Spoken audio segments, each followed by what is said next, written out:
It was a cold, windy night, and the streets were almost empty as Lena rode her old scooter through the narrow road that led out of town toward the big city mansion of the richest man around, Raymond Kane. A man everyone knew, but no one really understood. She was tired after a long day of food deliveries, but the call she got just before closing time had made her heart race in a strange way. The voice on the phone was soft, but filled with tension. It was Raymond Kane's assistant telling her that a very important delivery must be made right away and that no one else should be trusted with it. The words echoed in her mind again and again. Deliver it straight to the mansion and tell no one else. Lena had never been to that side of the city. Before, the road curved like a snake through the hills and the streetlights grew dimmer as she went further. The wind blew through her hair, and the silence around her made her feel uneasy. Every sound of her scooter engine seemed too loud, like it was breaking the night's stillness. She kept wondering why a millionaire would need a food delivery at such an hour, and why the assistant had sounded so nervous. When she finally saw the tall black gates of the Kane mansion, she slowed down. Her hands trembled slightly as she pressed the doorbell. The gates opened slowly with a creaking sound, and two guards in dark suits appeared. Their eyes were sharp and serious. They looked at her as if she was not supposed to be there. One of them spoke, quietly in Japanese, and the other nodded before signaling her to come inside. The mansion stood like a shadow against the cloudy sky. Its walls were silver and glass, but the light inside was strangely dim. She parked her scooter and followed the guard into the main hall. Her footsteps echoed on the marble floor, and she could smell something faint, like expensive perfume mixed with the cold air of air conditioning. The guard stopped in front of a long wooden door and knocked twice. Inside the room were four men sitting around a long table. Their faces were calm, but their eyes looked powerful and unreadable. They were Raymond Kane's Japanese clients. She could tell by the way they sat straight and the soft sound of their voices. When they spoke to each other in Japanese, Raymond Kane himself stood at the end of the table, tall, dressed in a dark gray suit. His face serious and his eyes sharp, like he was studying everyone at once. Lena placed the delivery box on the table. The box was sealed carefully with golden tape and had a small red sticker with strange writing on it. Raymond glanced at the box, then looked at Lena with curiosity. "You delivered this yourself?" he asked. She nodded, her heart beating fast. "I was told to bring it straight to you, sir," she said softly. He gave her a small nod and turned to his guests. One of the Japanese men opened the box slowly. Everyone leaned forward, watching closely. But as soon as the lid came off, the man frowned. He said something quickly in Japanese, and the others began to whisper. The air in the room changed. It felt heavy, tense, like something was wrong. Raymond's face went pale. "What did he say?" he asked his translator. The translator hesitated before replying. "They said, it's not the real one." Sir Lena froze, not understanding. The real one. What did that even mean? She looked at the box. It only contained what she was told to deliver: a set of fancy sushi rolls packed in silver paper and a small envelope with Japanese writing on it. The Japanese clients were now speaking faster, their voices rising slightly. Raymond looked furious. He pointed at Lena and demanded, "Who touched this box?" Her lips trembled. "I only picked it up from the restaurant, sir," she said honestly. "No one else touched it. The assistant told me it was urgent." The Japanese clients exchanged another look. One of them said something again, and this time the translator's voice shook. He said there was supposed to be something else inside, a code. A message, Lena repeated, confused. Raymond slammed his hand on the table. The sound echoed through the hall like thunder. He turned to his assistant, who was standing by the door. "Did you check it before she left?"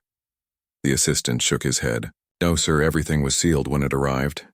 Lena's eyes wandered to the box again, and something caught her attention. Beneath the golden tape near the edge of the lid was a small black mark, barely visible. It looked like a symbol, maybe written by hand. She couldn't read it, but it felt strange, like it wasn't meant to be seen. She quickly looked away, hoping no one noticed her curiosity. After a few tense minutes, the clients quietly stood up. They bowed slightly to Raymond and left the room without saying another word. Raymond stayed silent, his jaw tight with anger. The assistant hurried to escort Lena out. "Thank you for the delivery," he said with a nervous smile. "You can go now, but please forget about this order." As she stepped out of the mansion, Lena felt a chill crawl down her back. The guard's eyes followed her until she left the gate. Once she was back on her scooter, she took out her phone and looked at the photo she had secretly taken of that black mark on the box. She opened a translation app and tried to scan it. The app hesitated, then showed a phrase that made her heart beat faster: truth hidden beneath lies. She read it again and again, trying to understand. But before she could think more, her phone buzzed. A new message appeared from an unknown number. The words were short and cold. "You shouldn't have seen that symbol." The message sent a shiver down her spine. The wind grew stronger, the streets darker, and for the first time Lena wished she had never taken that midnight delivery. The night was still dark when Lena parked her scooter beside her small apartment building. Her hands were cold and her heart was still racing from the strange delivery at the mansion. The words from that mysterious message kept echoing in her mind. "You shouldn't have seen that symbol." She climbed the stairs quickly, her breath shaking a little as she looked over her shoulder. The streets were quiet, but she felt like someone was watching her every step. Inside her room, the light flickered as she turned it on. The place was small and simple, with a single bed and a wooden desk by the window. She sat down slowly, trying to calm herself, but the uneasy feeling in her chest would not go away. She looked again at the picture she had taken of the symbol on the delivery box. The phrase "truth hidden beneath lies" appeared on her phone screen, and the more she read it, the more it confused her. What truth? What lies? She searched online, hoping to find something similar. She typed the words again and scrolled through pages until she found a small article written in Japanese with translation below. It said that the phrase was used by secret societies in Japan long ago, meaning something valuable was hidden behind a false face. Lena's eyes widened. Maybe the box had more than food. Maybe there was something secret inside. Her phone buzzed again. She jumped and nearly dropped it. Another message appeared from the same unknown number. This time it said, "Leave the city before sunrise if you want to be safe." She stared at the message, her mind spinning. Who was sending this? Why were they threatening her? She tried to call the number, but it did not exist anymore. Suddenly there was a knock at her door. Her heart stopped for a second. She froze, listening carefully. The knock came again, louder this time. "Who is it?" she asked, trying to sound calm, but no answer came. She slowly walked to the door and looked through the small peephole, but the hallway was empty. She waited a moment, then stepped back, but just as she turned away, a small folded paper slid under her door. She hesitated, then picked it up. Her fingers shook as she unfolded it. Inside was a single line written in red ink: "Deliver the truth before sunrise." She stared at the words, feeling both fear and confusion. What truth was she supposed to deliver? And to whom? Lena looked around her small room, thinking of what to do. Her mind went back to the box. The Japanese clients had said it was not the real one. Maybe there were two boxes. Maybe someone had switched them. She remembered how nervous the assistant had sounded on the phone before. Maybe he knew more than he had said. She decided she needed to return to the restaurant where she picked up the order. Maybe she could find answers there. She grabbed her jacket and her scooter keys and left quickly. The night air was colder now, and the streets looked emptier than before. Streetlights flickered one by one, as if the city itself wanted her to turn back, but she kept going. The sound of her scooter echoed in the silence. When she reached the restaurant, it was dark and closed, but the delivery door at the back was slightly open. She pushed it gently and stepped inside. The smell of old food and soy sauce filled the air. Everything looked normal, but on the counter she saw a small envelope with her name written on it. Her heart pounded as she opened it. Inside there was a note written in the same red ink as before. "Do not trust anyone, not even him." She frowned. Who was him? The millionaire? Raymond Kane? Or the unknown person texting her? Or maybe the Japanese clients? She looked around the kitchen again and noticed that the cameras in the corners were blinking. A red light was flashing slowly, which meant someone was watching her from somewhere. She hurried outside and jumped back on her scooter. She started driving fast through the empty streets, but something in her mirror made her freeze. A black car was following her. Its headlights were off, but she could see its shape moving behind her every time she turned. She tried to lose it by taking smaller streets, but the car stayed close. Finally, she stopped near the old bridge and hid behind a large truck. Her breath came fast. She turned off her scooter light and waited. The black car slowed down near the bridge, but then drove past without stopping. She sighed with relief, but the feeling of danger still hung heavy in her chest. Lena looked at her phone again and whispered to herself, "What do they want from me?" She opened the picture of the symbol one more time, staring at the black mark. The Japanese words beneath it seemed to glow on her screen. Truth hidden beneath lies. The phrase suddenly felt like a warning, not a clue. She remembered how the Japanese clients had looked at her during the meeting, their cold, calm eyes watching every move. She wondered if they thought she was part of the trick. Maybe they believed she helped switch the box, and if that was true, then both sides might be hunting her now. Her phone buzzed again. Another message appeared. This time it was different. It said, "Meet me at the old train station before dawn. I can explain everything, come alone." She looked at the message, unsure if it was a trap or a chance to finally get answers. She sat there on her scooter under the bridge thinking about what to do. Her whole life she had only wanted to work hard and save money to take care of her sick mother, never to get involved in strange business with millionaires and foreign clients. But now everything had changed. The wind blew stronger, carrying the smell of rain. The sky was turning lighter in the distance.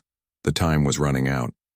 If she wanted to survive, she had to find out the truth before sunrise. She took a deep breath, started her scooter, and drove toward the old train station, not knowing that someone was already waiting for her there, hiding in the shadows. Would you like me to continue with part 3?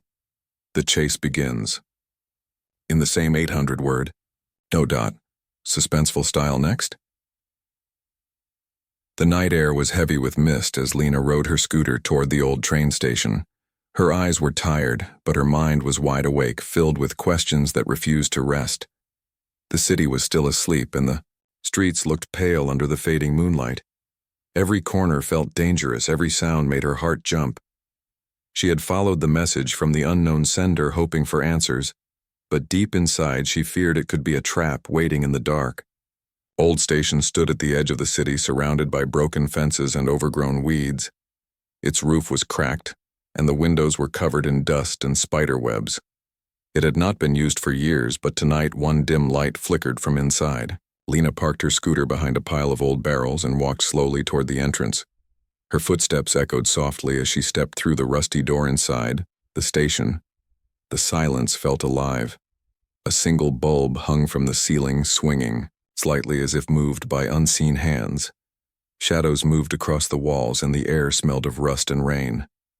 She looked around, her eyes searching for anyone, but the place seemed empty, until she heard a soft whisper from behind one of the broken benches. Lena froze, her heart pounding. "Come closer," the voice said quietly. "I know what you saw." A man stepped out from the shadows. He wore a long coat and a black hat that covered part of his face. His eyes looked tired and worried. "You should not be here," he said, "but you came, so now you need to listen carefully." Before she could reply, he continued, "That box you delivered was not food. It was proof. Evidence of a deal that Mr. Raymond Kane tried to hide from his Japanese partners." Lena stared at him, confused. "I don't understand. Why me? Why send it through a delivery?" The man sighed. "Because he thought no one would suspect a simple delivery girl. He used you without your knowledge. But now both sides believe you know too much." She felt dizzy as his words sank in. The man stepped closer, pulling out a small silver flash drive from his pocket. "This," he whispered, "is what they were looking for. It contains all the hidden data from the box. The real code. The Japanese clients believe Raymond Kane replaced with something else, and now they are searching for the original, and for you." Lena looked at the flash drive in shock. "But why give it to me?" she asked. "Because I have no idea how to deal with something like that." The man's voice grew tense. "Because they are already on their way here. Someone followed you. Suddenly, a loud sound echoed outside. Tires, screeching doors, slamming. The man's eyes widened. "They found us. Run," he said, as the door burst open.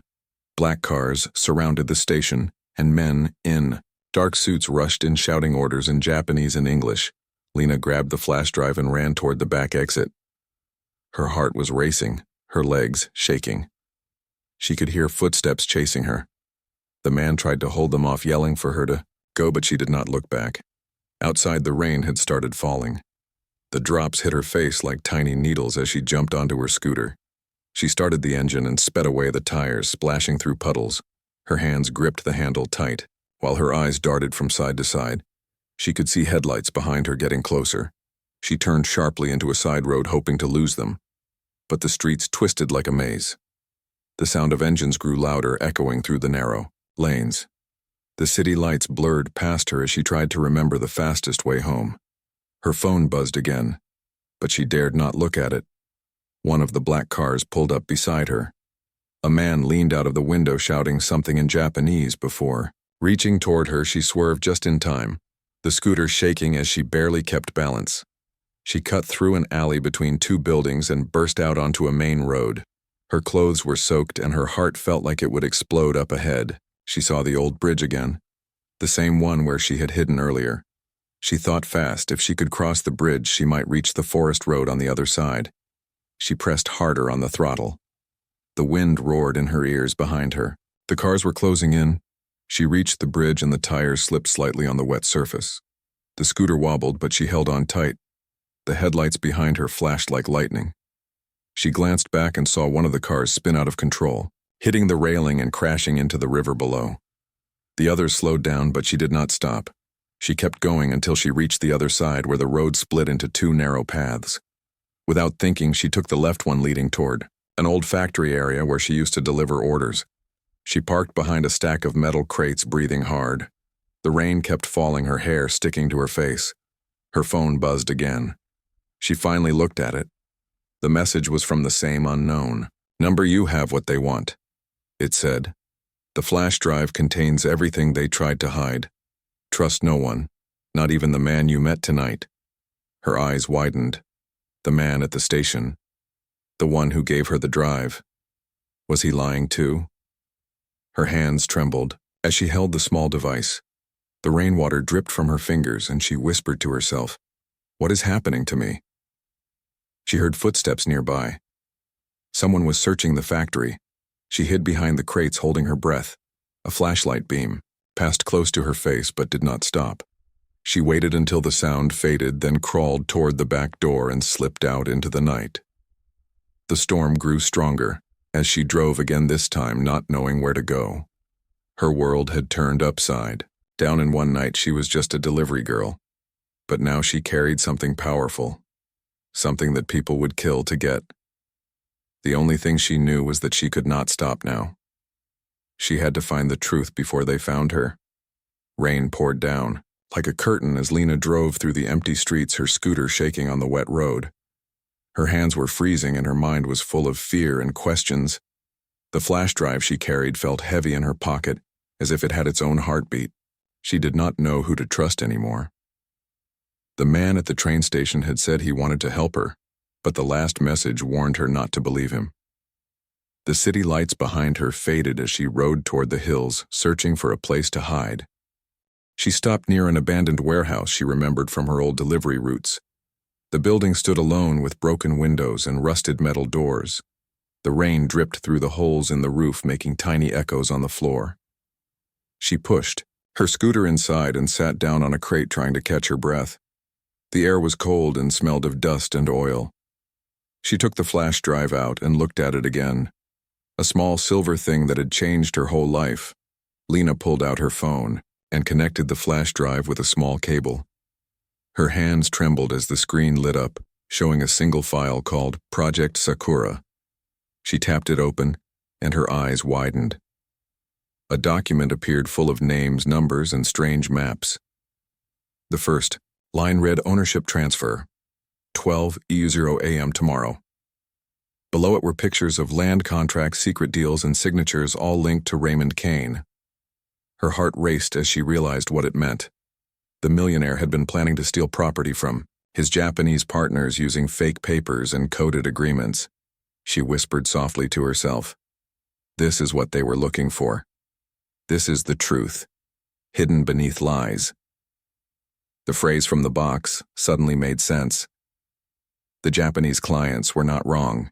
The real evidence had been switched before they arrived, and somehow she had ended up in the middle of it. As she kept reading, she noticed something else. The last page showed a picture of a building site marked with a red X. It was labeled Sakura, District Redevelopment Zone Deadline Midnight.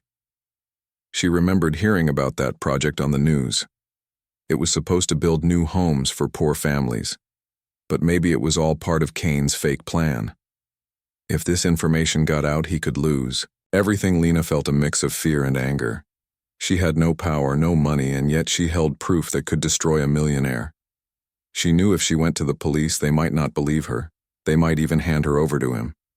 She had to find another way. Her phone suddenly rang, making her jump. The number was unknown again. She hesitated before answering. A deep voice spoke quickly and low. "Lena, you need to listen. They know you have the drive. You must meet me before midnight at the Sakura site. Bring it with you. It's the only way to end this." She stayed silent, trying to recognize the voice. It sounded like the same man from the station, but softer, more desperate. She asked, "How do I know I can trust you?" The line went quiet for a second. Then he said, "Because if you don't come, they will find you first." The call ended. Lena sat there staring at the phone. Rainwater dripped from the ceiling onto her arm. She felt trapped between two storms, one inside her heart and one outside in the sky. She thought about running away, but she knew she couldn't. She had to face it. If she didn't do something innocent, people might get hurt. She packed her bag and hid the flash drive deep inside her jacket. Then she pushed her scooter out into the rain and started riding again. The city looked different now. The streets were shining like mirrors and thunder rolled across the sky. She passed dark buildings and closed shops, all quiet, as if the whole world was holding its breath. When she reached the Sakura construction site, it was surrounded by tall fences and warning signs, but one of the gates was open. She parked her scooter nearby and stepped through. The place was huge, half-built, with steel beams rising like skeletons under the lightning. She walked carefully through the mud, calling out, "Hello, is anyone here?" No answer came, only the sound of rain hitting metal. Suddenly she saw a light in one of the unfinished rooms. She followed it and found the same man from the station, waiting for her. His coat was soaked and his eyes looked worried. "You came," he said softly. "Thank you, I didn't think you would." "Tell me the truth," she said, holding her bag tightly. "Who are you really?" He looked down for a moment, then said, "I worked for Raymond Kane. I was part of his team, but I couldn't let him finish this project. He's planning to sell fake ownership documents to the Japanese clients and then disappear with their money.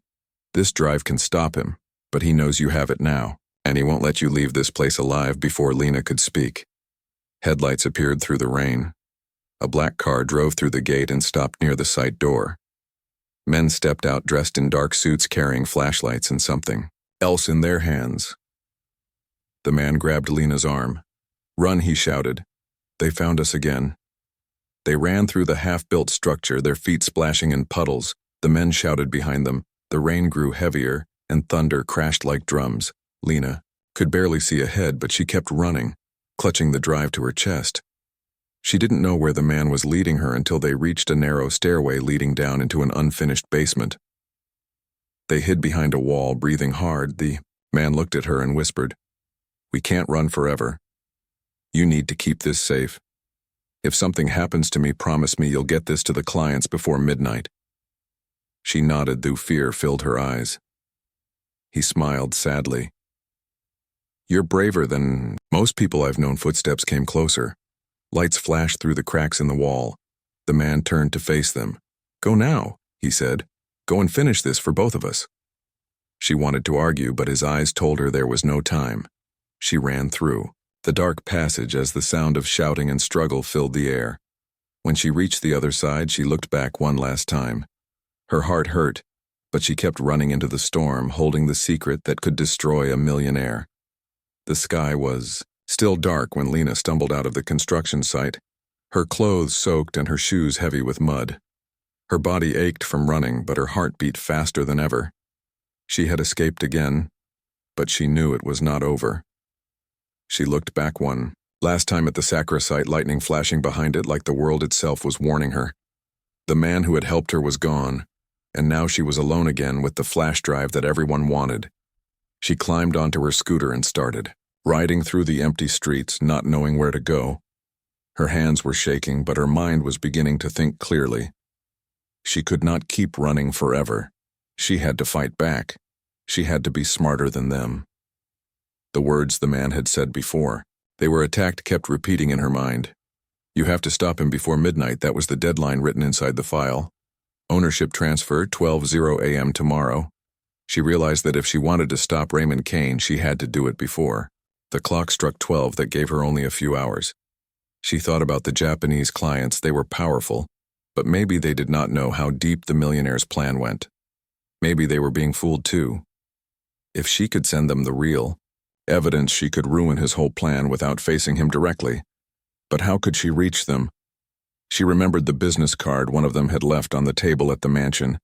It had a contact email written in Japanese letters she had taken a picture of it by accident when she photographed the box.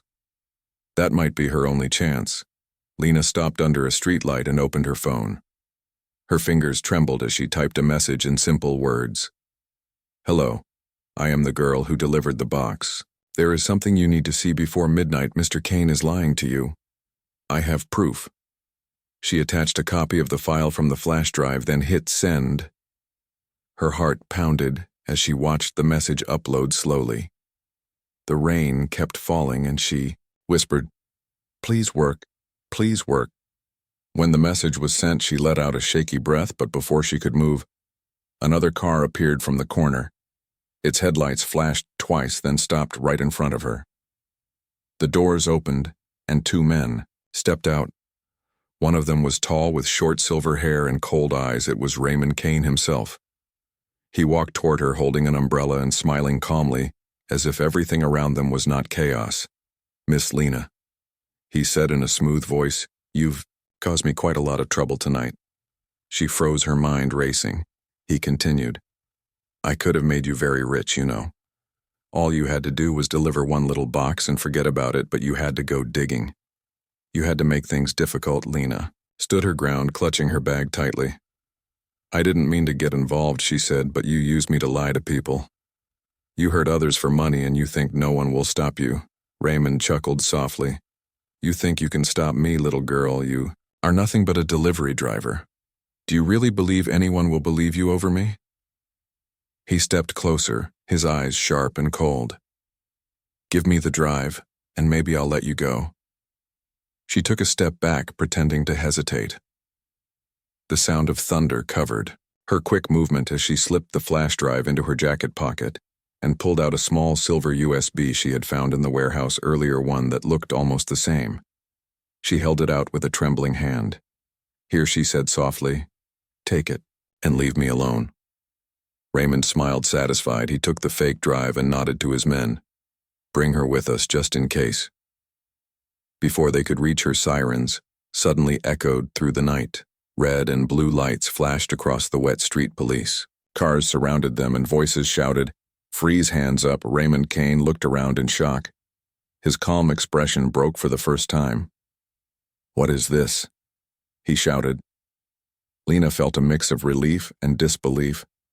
She looked at her phone again and saw a new message in Japanese translated below. We received your proof. Thank you for your courage. Authorities are already on the way. The police officers moved quickly, arresting the men around Raymond. He tried to argue, shouting about lies and mistakes, but it was too late. The Japanese clients had shared the evidence with law enforcement across 2 countries. The truth was now out in the open. Lina stood quietly watching as the man who had frightened the whole city was led away in handcuffs. The rain washed down her face, mixing with tears she did not notice. A female officer approached her gently and said, Are you Lena? The one who sent the files? She nodded slowly. The officer smiled. You did something very brave tonight. You helped expose a big crime. For the first time, Lena felt a strange calm in her chest. The fear was still there, but behind it was pride. She looked around at the flashing lights, the police cars, the fallen rain, and whispered to herself, "It's finally over." But just as she turned to leave, one of the Japanese clients stepped out from a black car and walked toward her. He was the same man who had first spoken at the mansion. He bowed slightly and said, "You did what many could not. You brought the truth to light." Then he handed her a small golden key and whispered, "Keep this. You might need it someday." She looked at the key confused. "What is it?" He smiled faintly and said, "It opens something that still belongs to you." Then he turned and left before she could ask more. Lena stood there holding the key in her hand, feeling both relief and curiosity. The storm began to fade, and the first light of dawn appeared over the buildings. The city that had seemed dark and dangerous only hours ago now looked peaceful. Climbed onto her scooter again, her heart finally steady. The night of fear had ended, but something inside her told her that this was not the last chapter. The truth might be safe for now, but secrets like these never stay buried forever. As she rode away into the sunrise, the golden key glimmered softly in her hand, a reminder that her story was not over yet. Morning sunlight touched the wet streets as Lena rode her scooter through the quiet city. The storm had passed, but her heart still carried the weight of everything that had happened. She was no longer just a delivery girl now. She was the girl who exposed a millionaire and survived the night of lies and danger. The air felt different, clean, but heavy with memories. She kept thinking about the small golden key in her pocket, the one the Japanese client had given her before he disappeared into the morning fog. For days she stayed inside her apartment, avoiding calls and strangers. Every sound outside made her tense. Every shadow looked suspicious. The news spoke about Raymond Kane being taken into custody, about his business empire falling apart, about investigations that stretched across countries. Her name was not mentioned anywhere, and she was grateful for that. She wanted to go back to her simple life, delivering food, smiling at customers, earning enough to take care of her mother. But deep inside, she knew nothing could ever be the same again. One evening, as the sun began to set, her phone buzzed with a message. It was written in Japanese with an English translation below. "A package is waiting for you at the old post office. Deliver it to the address inside. It is your final task. Project Sakura." She stared at the screen, unsure what to think. The message came from an unknown number again, but something about it felt different, calmer, almost respectful. She hesitated for a long time, then finally whispered to herself, "Maybe this is the end. Maybe this is what I have to finish." She took her scooter and rode toward the old post office on the edge of the city. The building looked forgotten, the paint peeling from the walls and dust covering the windows.